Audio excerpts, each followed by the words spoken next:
Jim. I knit a spell on you, and now you're mine. Ooh. Light from Lantern presents Knit a Spell. I'm magical maker, Katie Rempe. And I'm the maker of magic, James Devine. Join us as we stitch together the symbiotic relationship between crafting and the craft. I feel like I'm yours. Oh, well, ditto. I didn't even need to do any spell work on you. Yay. Well, so we're in a brand new month, and this month we have a brand new theme topic for all of our episodes. You know what it is. Why don't you tell the people? Color magic. Yes. One of my favorite ways to layer intent in making. Yay. I tend to be a very colorful person, even though I don't see all the colors due to my see different colors. My super gift of color blindness. That's right. Yet he can still see colors. So it's an interesting choice of words. Inappropriate name for my not really superpower. Very accurate. Yeah, exactly. For this particular episode, I know in our past topics, we've kind of talked about how we feel there's kind of an issue with certain wording in magical terms. And I'm talking specifically with, quote, white magic or black magic or left-hand magic versus right-hand magic.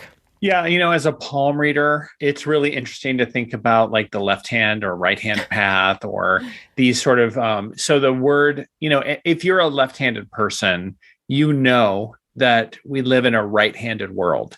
And it is really baked into, knit into everything that we do. In fact, even the word sinister comes from the Italian word sinistra, which is the word for left. Oh. And this idea that the left is sort of malevolent or is negative, and that the right, even the word, oh yeah, that sounds right.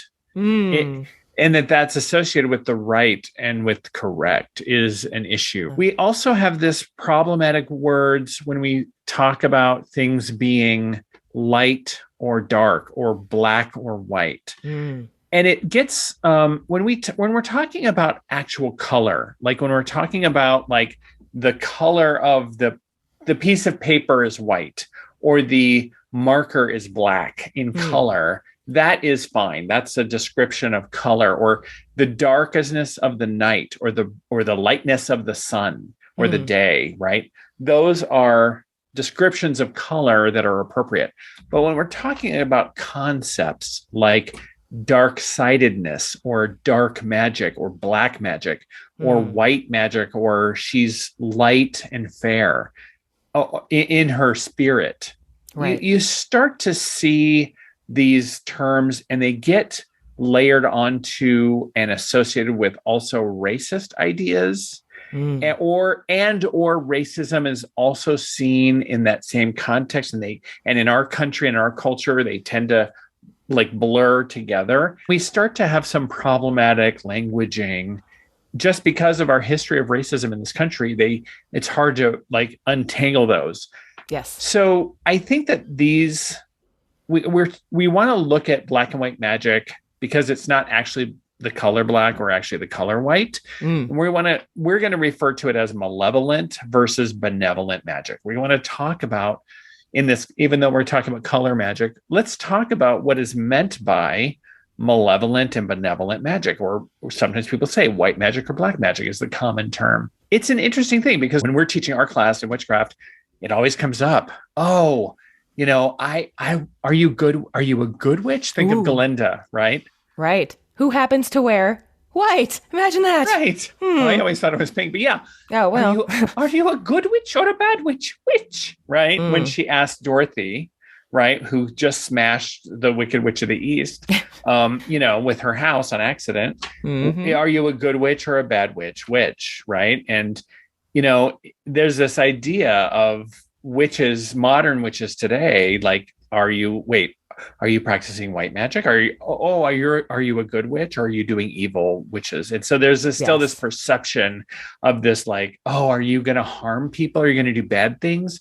Or are you just out to do good things? As if there's this whole strain of malevolent, cults that are so active. I mean, we still have this 1980s, satanic panic. Yes. Thing is still sort of with us, which is ridiculous, right? Yeah. I mean, people still have reactions that are like, oh, I don't know, so fear-based if you tell them you're a witch. And I'm like, but you don't even know what that means. Why are you so scared of it? So I think this is a great concept to go over because it's very subjective and has so many qualities that influence how we think about what malevolent something would be versus benevolent. So That's right. What is the difference exactly in your eyes? Anyway. Well, let's talk about malevolent. Let's talk about something which is quote unquote evil. Is there even an objective evil? Like, is there an evil force in the world? There are many people, this is a debate that will never be answered or solved. There's many people that say definitely there is evil. Like, how could there be people like serial killers or horrible things that happen if there wasn't an evil force? And for many people, if there isn't a malevolent force, if there isn't an objective evil force, then it's sort of like their life doesn't have meaning. Like, what are they working against? I think there's also a whole nother sort of side of folks that look at there is no objective evil. Now, I'm just saying there's two sides of this conversation. There's another side, which is there is no objective evil, that everything is subjective evil. That if you were aliens looking down at the earth without this subjective sort of idea, you would say, well, that's just the cycle of life, or that's just how these animals that they call themselves human and they are chirping in a different way that the birds are chirping, they would just kind of look at all of it as sort of like a big cycle, and they wouldn't have those judgments. Or, they would just be like, oh, these are all just how all these creatures, sort of work together. And they would see like who's on the top of the food chain. And they would be like, oh, the dolphins are the most intelligent creatures because they integrate with their environment best. Who knows what their judgment would be, right? But it might be different from ours. Those folks might see bad as subjective, meaning bad things are threatening one's well-being, comfort, or life. But there is no objective evil. And then that's really an interesting perspective because that gives you a whole different sort of look at something. It's like, okay, I'm eating this steak. It's delicious. It's juicy, right? It's perfectly made. It's grilled, it's barbecued based on, amazing, perfect directions. Perfect directions and everything. But is it good? Is that benevolent? Yeah. Well, ask the cow. Ask the cow. Yeah. Yeah. I mean, we're all happy to come over for steak whenever I make it. Yes. But I consent to eating it, but I don't remember the cow being like, hey, can I eat you? And the cow being like, moo. Yeah, moo. I've never invited a cow for dinner, so I don't know. Yeah, only after the fact, I guess. Good point. Yeah. So it's the same with benevolent magic, right? What is benevolent? It's really the similar sort of idea is if there an objective benevolent force in the world that we're fighting for, or is benevolence something that is subjective based on something that supports my well-being, my comfort, or my life? Yeah. And so there's these two sort of worldviews that I think work in different ways. And I think ultimately, for me, the way that I teach is I really think about another way to look at it is what I'm doing with my magic aligned or misaligned with my true will? Meaning, do I know myself? Do I know my soul's intent, my purpose for being here? And I think that you have a good way of saying that, which is like my center. I think that's what you Yep. So like if you're feeling off balanced, then you can feel like, it doesn't feel right. That's usually how I kind of do it. And then when it does feel right, it's like, oh, okay. Yeah, I can kind of see where it's going. It's more centered along with what I want to get to. Right. Mm-hmm. And I think there is some work to be done to say, why am I here in the world? What is my purpose? What is my orientation?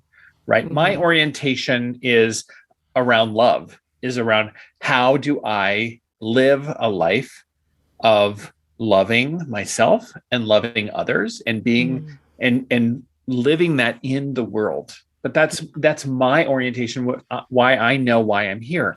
And so what I do, I work to do my best to create that in the world, and living that joy, and also living in a joyful way, right, is a big part of that. Yeah, it's really important to define your own personal ethics codes. They can always change, and they should. Life is evolving. We're always learning new things.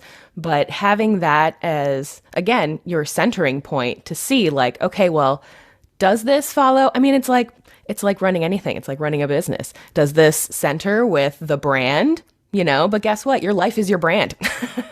That's right. Yeah. Yeah. A good business will have clarity about where we're going and what we're doing. And that will keep a business sustained over a long period of time. And businesses that don't have that struggle and spin, and they can be successful, but they are successful with a lot of expense and a lot of spinning and a lot of wasted energy and a lot of wasted money. That too. Yeah. Well, that's often a result of energy, right? And that's the same with us. We can really spin our wheels and wonder why we're not going anywhere when we don't understand, like, wow, what is my direction? I have that with my palmistry business and my life, which is like, where am I headed and why am I doing this? And how does this align to what I'm doing? Yeah, the years move fast. It's good to have goals to check in with. So for instance, and that would be to our example, what's benevolent and malevolent, and with alignment with me is more about like what's aligned or misaligned. So if I decide to, do something, take on a project that isn't aligned with what I'm doing and where I'm going with my business, I might reconsider it. Not that it's necessarily malevolent, but it just is a distraction, or it isn't something that's on my path, or it's a not right now type of thing. And this is true of our magic too. How does our magic crystallize that vision towards what it is our aim is about? So that's one of the ways to look at it.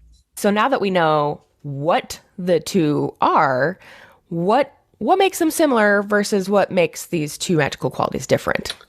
One of the things might be intent, don't you think? Yep. And it might also be, I don't know, I think that might also be what makes them the same. Maybe. Yeah, it's a good point. But I think that the intent is one thing, but one of the issues with intent is we can pave our way to really bad outcomes with intent. And I think that we tend not to look, especially spiritually, we don't always look at, and this is all spiritual work regardless, we don't always look at the impact. Like, what's the impact of our work? Yeah. And I mean, like, sure, there's the magical work, but there's also like one of the impacts that I personally now don't feel like everyone needs to do this. Although if you want to do this, I highly encourage it. One of the impacts that we decided to really look at was the environmental impact of our magic in our own magical practice. And one of the tiny things we decided to change was to change the candles that we are using, which is a long process because we have a ton of candles in this house. So all of the new candles that we are buying, we are changing to beeswax because paraffin is a petrochemical product and it creates benzene and other toxic pollution in your home. So we are changing to natural wax, either beeswax or soy wax or palm wax or whatever other kind of wax that is not a petrochemical wax, and as natural as we can, and knowing that some palm oils are also not good for the environment. And so we're looking at our environmental impact of our magic, as well as the impact on our magic, the actual magic itself. Yeah. And so I think that's something to look at. What's something that you think they have in common? I mean, with either case, you have to have, as we said before, the idea for it and then the actual action process to do it. So, without the idea and the action, both are useless or non-existent, I guess. So, yeah, it's an important point, right? You got to have those two things. You got to have the Venus, like the desire, and you got to have the Mars, like the will. You got to have those two things happening together and make it happen, right? Yep. So that drive to do it. So I know I came up with this idea, like beauty is in the eye of the beholder, but I think it's also like malevolence is in the magic of the magician type of idea. Benevolence or malevolence is in the magic of the magician, really. Yeah. Well, and here's a great example. I might have the idea to do magic for someone that is a loving sort of blessing. However, if I don't get their consent, it may not be something they want. So it becomes bad, not good, like that's right. Something you meant with a good intent, suddenly not so good. So yes. And sometimes a curse can bring about amazing justice. And I have a story about that I'd be happy to tell you after the break. Woo! All right. If you want to stick around and hear it. I mean, I don't know if anyone wants to stick around and hear it. I would like to, please. All right, cool. Well, then let's jump in quick to the break so we can come back and hear the story. We'll be right back. Congratulations to the winners of our Cord Magic book giveaway. Our thanks to everyone who participated, and especially to Llewellyn for providing these books to our listeners. Jim and I look forward to another giveaway opportunity on a future episode. Hey, Jim, I was just on your website and I saw that you have an option for readings. Are you doing more than just palm readings now? I have started offering tarot readings in addition to palm readings. Yes, finally. You can find information about tarot readings or palm readings on my website, thedivinehand.com. Both are available virtually anywhere in the world, or if you live in the Seattle area, I am seeing clients in person as well. Thedivinehand.com. That's where you can go to learn more. Hey, Magical Makers. My River Mitts knit-along might be over, but you can still grab kits from UU Yarns. These kits include the pattern and yarn and are conveniently linked within our show notes. Or you can learn more at lightfromlantern.com. Now you can cast on anytime you want for your own one-week knit-along. All right, we're back. Dish, tell me this story. Was that too long of a break to wait? I can't even. My even can't. You were listening to all those promos, and then you were like, "Tell me the story. Tell me the." Did you try to skip? Waiting still? You were like trying to skip. No, I would never skip. I love listening to all of the things we have to say always, every time. So, Katie, if you think about me, the joy monger, oriented towards love, like gregarious, happy person. Yes. Generally, do you think that you would think that I'm the type of person who would curse somebody, little old me? It probably wouldn't be the first thing I would consider.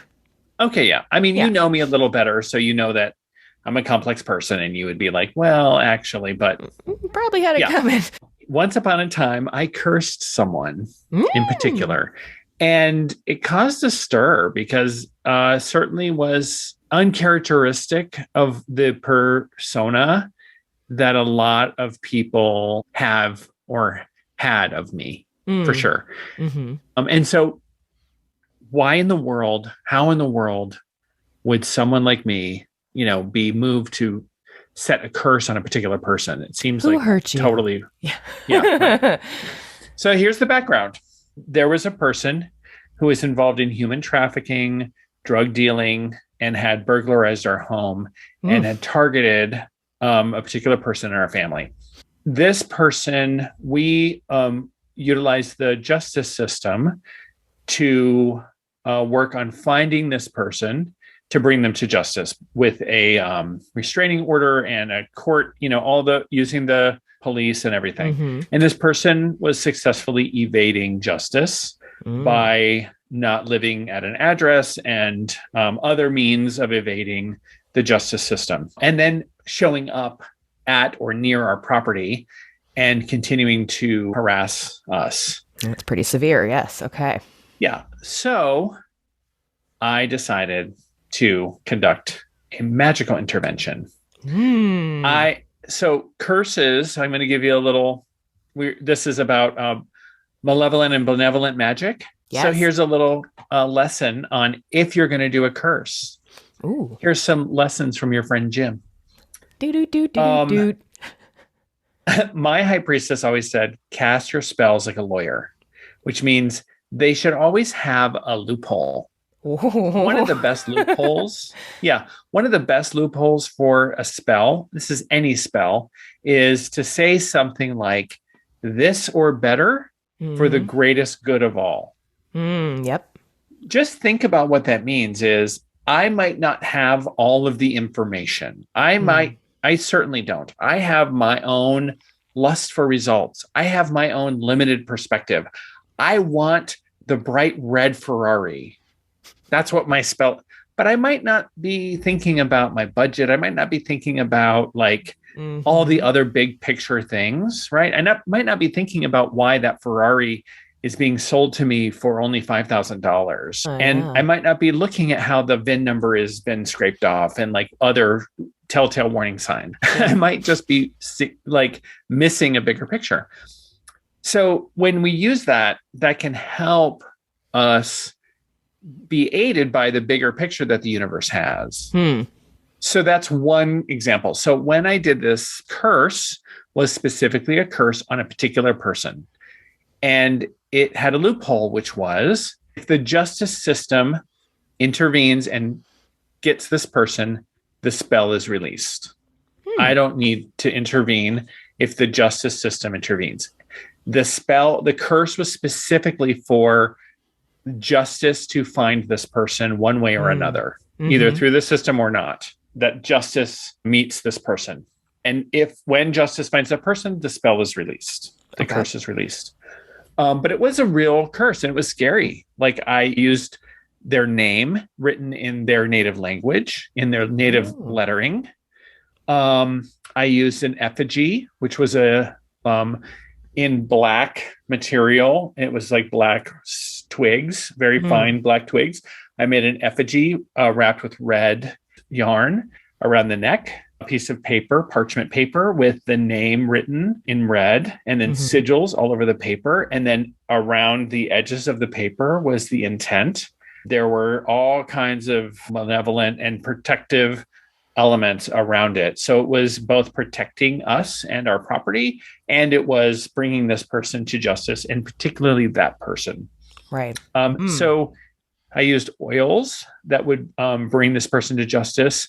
There were pins that were bringing this person to justice in particular ways. So it's very much like a scary looking thing.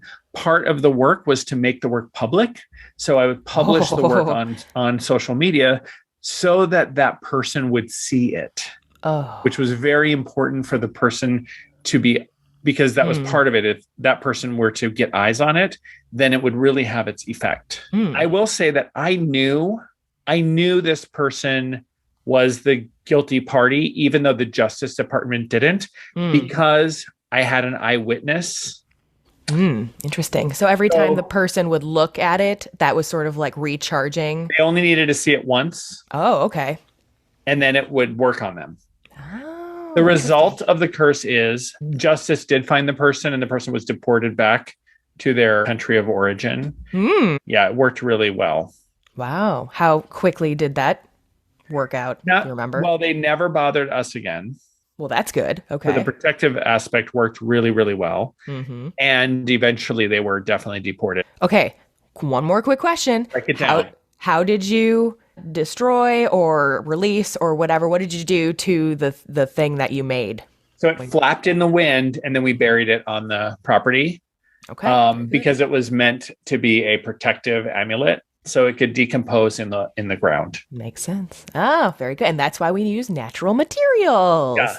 Yay. So for others, there's other ways to sort of do that, is you could dispose of it, or you could burn it, or other things like that. Sure. But for this, I wanted it to decompose within the earth, to stay as a ward, and so sort of imbue that into the earth. Smart. Yeah. Oh, very cool. All so right. Here are the takeaways: is know your target, be very sure about the target, put a loophole in it. If you're not sure about the target, make sure that, the right person receives the target of what you're doing. And like, I think it's that person, but if it's not, let it go to the right person. And, there's things like that. You can't throw mud without getting dirty. So that there you go. Work, I was involved in that work. Mm-hmm. And so throwing that energy got me into that energy. And so you have to understand that I don't do that very often. Right. My favorite curse to get rid of someone is to give them a blessing of like, get a fabulous job in some other, like in a state across that I'm never going to go to, like North Dakota. Sorry, if you're listening from North Dakota, I love you. I'll visit maybe Mount Rushmore or something, but like. That's where you send everybody who you're not interested in having wherever. Somewhere that I don't live, or even better, be healed. Like send them a blessing to be totally healed and complete so that they don't need to bother me. That's a great one. The people who stole my palmistry my suitcase full of antique palmistry stuff in the back of my car, may everyone who finds or comes in contact with all of my stuff find blessings that they never need to steal again. Yeah. Like, that's so much better because it releases me from that. Yep. Right. Yes. Those are the best kind of anti-curses because I'm not involved in that. But this one really needed to be a different type of thing. And you're not feeding into like just the petty negative attitude of it, I mean, you have more of a outside perspective of it. Like it is what it is at that point. Stuff's gone. Yeah. So you might as well, make the best of it. It's right. Great example. So. Right. And I love the, or even better. You're not the first one that I've heard that from, but I use that on all my spell work now because as the point of the person who said it initially, you don't know what you don't know. And sometimes there's better on the other side. So if you get a no or a block on something that you're trying to work with, try to consider there's probably better or a reason that this one didn't work out. So. Maybe there is. Yeah. It's hard to have that kind of faith. So there's one of the questions is, do you trust the universe? Yeah. Or your magic, trust yourself. Or your power. You trust magic. Do you trust, all those. And there's this moment of like, wow, that's a tough thing to do. Yeah. Yes. And especially with the word faith having kind of that Christian idea. Yeah, not always a comforting background tone for everyone. Yeah. But it is what it is. It's exactly that. So when we talk about malevolent and benevolent, I think about that with making. Like, what's a good scarf versus a bad scarf? Or what's good yarn versus bad yarn? Oh, yeah. How does that play in? What's the first thing that comes to mind for you? I mean, talk about something that's super subjective. Even a good yarn versus a bad yarn, if you're just asking any yarn person, maybe the person will think, oh, it's based on the price you're paying or... And we're fighting words. Yeah, right? the amount of natural fibers that's in there, where it comes from, how minimally it was processed, where it was processed from. Is it recycled? What color is it? Like, not even anything. How soft is it? Some people don't even get that far into being that deep about it. So, Right, when you worked, as a person who worked in a yarn store... If I came in and I'm like, I want a good yarn. Yeah. It was usually a yarn that was soft. I remember asking for people all the time asking, I just want a soft yarn. And I'd be like, man, all we have is hard yarn today. Like, what are you talking about? So, we only sell the roughest of yarns right for your face. But I think a lot of people just aren't aware of how the technology has kind of come up. But again, like, that's why it's so subjective. I'm really looking for a scratchy, cardboardy, really stiff yarn because I'm making a sweater for someone I hate. Yeah, right. Exactly. That might be interpreted as a bad yarn and bad sweater, but that person is going to find that they had found something good for their bad intent. So figure that one out. Yeah. What a cool conversation. I hope you love this conversation about malevolent and benevolent magic. What do you think? Is there objective evil or subjective evil in the world? What side are you on with your worldview? Have you ever cursed someone? What do you think about setting a curse, or do you like to do blessings instead of on people? And have you ever like made something and then been plagued by your values judgments about it? I certainly have. My initial swatch is so bad, but Katie is like, I love it. It's just like anything, it's in the eye of the beholder. So let's talk about what's coming up. Katie, you've got a really amazing self-love cowl, right? Yes. So there are kits available. It has yarn and the pattern, or you can just get the pattern, or you can just get the yarn, whatever you want. It's really, really fun. If you're new to magical making, there's 2 pages of how-tos to kind of get you eased in. Even if you're very comfortable with it, you still might learn something. And it holds 2 strands of fingering weight yarn together to make like a marled, fun color play in the fabric. So it's really beautiful. Thank you. But what about you? What do you have coming up? Well, there's a really cool class in just 2 days, March 5th, Elemental Magic for a Modern World. Have you ever thought that like there's no place, if you're a water sign, like most people don't know what hand they have, what elemental hand they have. But like if you're a Pisces or a Cancer or a Scorpio, you ever kind of felt like you don't fully fit in society? This is a real thing because our society doesn't really like the element of water.